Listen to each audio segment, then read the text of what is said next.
नमस्कार दोस्तों आज हम जो भूतिया कहानी सुनाने जा रहे हैं वो कहानी है विक्रम की। विक्रम उत्तर प्रदेश के मेरठ का रहने वाला है। विक्रम पेशे से एक डॉक्टर है और उसे अपने काम के सिलसिले में अलग अलग शहरों और अलग अलग अस्पतालों में जाना पड़ता रहता है। वैसे तो विक्रम भूत प्रेतों जैसी चीजों पर विश्वास नहीं करता, लेकिन उसके साथ जो घटना घटी उसके बाद विक्रम इन चीजों में बहुत ज्यादा विश्वास करने लग गया। दोस्तों, वो कहता है ना, जब तक आप किसी चीज को आंखों से होते हुए ना देख लो तब तक आप उस चीज पर विश्वास नहीं कर लेते हैं, और जब तक वो चीज या वो घटना आपके साथ नहीं हो जाती तब तक आप उस घटना को मजाक में लेते रहते हैं। जब विक्रम के साथ ये घटना घटी तो विक्रम को भी इन चीजों में मानने पर मजबूर होना पड़ा। दोस्तों, हम इस कहानी को आगे बढ़ाएंगे, लेकिन उससे पहले आपसे एक छोटी सी रिक्वेस्ट, प्लीज इस चैनल को जरूर सब्सक्राइब कर लें। दोस्तों, ये बात है सन 2003 के सितंबर महीने की। उस दिन बारिश बहुत ज्यादा हो रही थी। विक्रम को राजस्थान के एक हॉस्पिटल में ऑपरेशन के लिए बुलाया जाता है।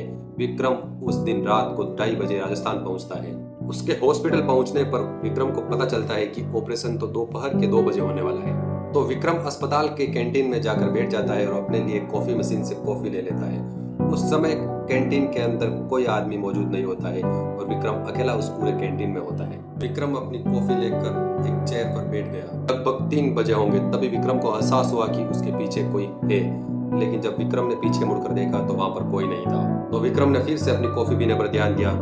तभी अचानक विक्रम की कान में किसी ने बहुत जोर से फूंक मारी। विक्रम हक्का बक्का रह गया और डर के मारे उठ खड़ा हुआ और चारों तरफ देखने लगा। उसने इधर उधर देखा तो उस पूरे कैंटीन में कोई नहीं था। यह सब सिर्फ विक्रम का एक भ्रम था, या फिर वाकई उस कैंटीन में कोई था जो विक्रम का ध्यान अपनी ओर आकर्षित करने की कोशिश कर रहा था। यही सब बातें सोच सोच कर विक्रम बहुत ज्यादा परेशान हो गया था और तुरंत ही खड़ा हुआ और अटेंडेंट के पास गया और अपनी बात भी थी उस अटेंडेंट को सुनाने लगा। तो उस अटेंडेंट ने विक्रम की किसी बात पर विश्वास नहीं किया और कहने लगा कि सर, हवा बहुत तेज चल रही है, शायद इसीलिए आपको ऐसा महसूस हुआ होगा। तो विक्रम ने सोचा कि शायद ये सही कह रहा है, आज हवा भी बहुत तेज चल रही है। और थोड़ी ही देर बाद विक्रम सोने चला गया क्योंकि अभी ऑपरेशन में काफी वक्त बाकी था। विक्रम के लेटने के कुछ ही देर बाद विक्रम को पायल और घुंघरुओं की आवाज आने लगी। विक्रम जब उठकर यह देखने की कोशिश करता है कि आखिर पायलों की आवाज किसकी आ रही है, लेकिन जिस साइड से पायल की आवाज आ रही थी, घुंघरुओं की आवाज आ रही थी, उस साइड में रोशनी नहीं थी। इस कारण विक्रम वहां कौन था इसे देख नहीं पाया। विक्रम को अभी भी उन पायलों और उन घुंघरुओं की आवाज साफ साफ सुनाई दे रही थी। विक्रम डरते डरते उठा और उस अंधेरे की साइड में रूम के बाहर गया और रूम के बाहर विक्रम जो देखता है उसके पांव तले जमीन खिसक जाती है, क्योंकि दोस्तों वो पूरा का पूरा अस्पताल एक खंडहर में तब्दील हो जाता है। विक्रम डर के मारे उस अस्पताल से बाहर जाने का रास्ता ढूंढने लगता है, लेकिन विक्रम को कोई रास्ता नहीं मिलता है।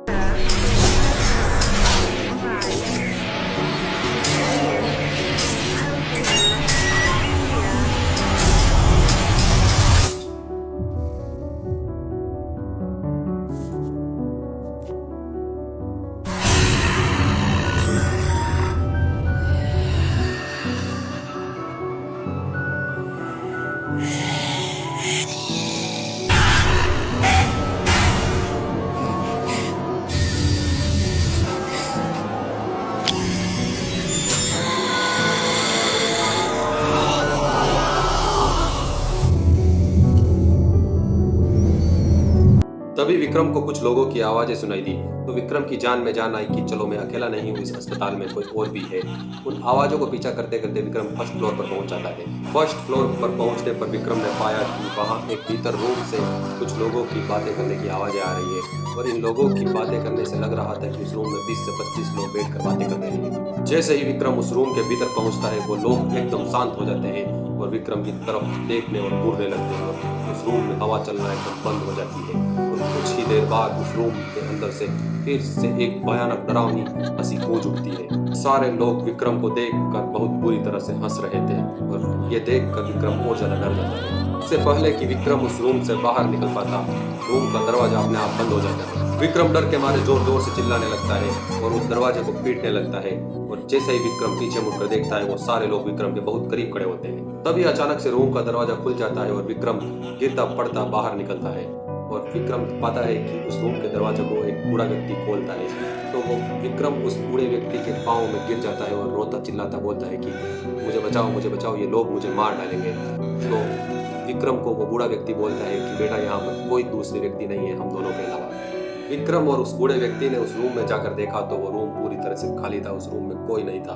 विक्रम जब उस बूढ़े व्यक्ति को जिस रूम में वो सोया था उस रूम में ले जाकर बताया कि ये देखो ये पूरा रूम खंडर में बदल गया, लेकिन वहां जाकर देखता है कि वो रूम पूरी तरह से वापस अस्पताल में तब्दील हो जाता है और लाइटें जलने लगती है। तो भी विक्रम अपनी पूरी आपबीती उस बूढ़े व्यक्ति को बताता है। तो उस बूढ़े व्यक्ति ने उस विक्रम से कहा कि जो आवाज़ें आपने सुनी है वो एकदम सही है, क्योंकि यह अस्पताल बनने से पहले इस अस्पताल के नीचे बहुत सदियों पुराना एक शमशान या कब्रिस्तान हुआ करता था। सदियों पुराने शमशान को तोड़कर वहां पर इस अस्पताल को बनाया गया। इसीलिए आत्माएं यहाँ पर लोगों को अपनी आवाज़ें सुनाकर परेशान किया करती है। और ये आत्माएं इसलिए हंसती है क्योंकि उनको अपने कब्रिस्तान में अपना भोजन बनाने के लिए बुलाया है।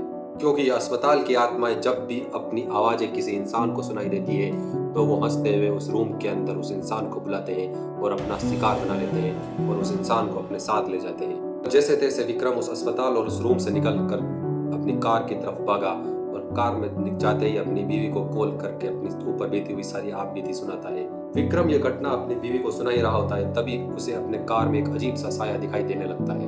कुछ समझ पाता है उससे पहले ही उसके कार का एक्सीडेंट हो जाता है और उस दर्दनाक एक्सीडेंट में विक्रम की मौत हो जाती है। जिस मरीज को विक्रम बचाने आया था वही मरीज विक्रम की मौत का कारण बना और उसे अपनी जान से हाथ धोना पड़ा। अस्पताल जाने से लोग जिंदा लौट कर आते हैं, इसका उल्टा विक्रम के साथ हुआ। विक्रम जिस अस्पताल में गया था वहां से लौट कर वापस कभी जिंदा घर नहीं आया। दोस्तों, क्या वास्तव में विक्रम के साथ कोई आत्माएं थी या वास्तव में किसी पैरानॉर्मल एक्टिविटी की वजह से विक्रम की एक्सीडेंट हुआ और विक्रम की जान गई? ऐसे कई अनसुलझे सवाल उस अस्पताल के लिए आज भी हैं जिनको कोई सुलझा नहीं पाया। दोस्तों, ये है विक्रम और उस शैतानी कब्रिस्तान पर बने उस अस्पताल की कहानी। दोस्तों, कमेंट में आप जरूर बताना कि आपको ये कहानी कैसी लगी और ये भी बताना कि क्या कभी आपने किसी अस्पताल में ऐसी कोई पैरानॉर्मल एक्टिविटी महसूस की या फिर ऐसे किसी अस्पताल के बारे में सुना है जहां पर ऐसी पैरानॉर्मल एक्टिविटीज होती है। दोस्तों, अगर आपको ये वीडियो अच्छा लगा हो और ऐसे ही मिस्टीरियस वीडियोस और देखना चाहते हैं तो प्लीज़ इस चैनल को जरूर सब्सक्राइब करें। और दोस्तों, आज का वीडियो देखकर आपका मन थोड़ा भी रोमांचित हुआ हो तो प्लीज़ वीडियो को लाइक और शेयर जरूर करें। हम मिलेंगे किसी अगले डरावने वीडियो में, तब तक के लिए जय हिंद, वंदे मातरम।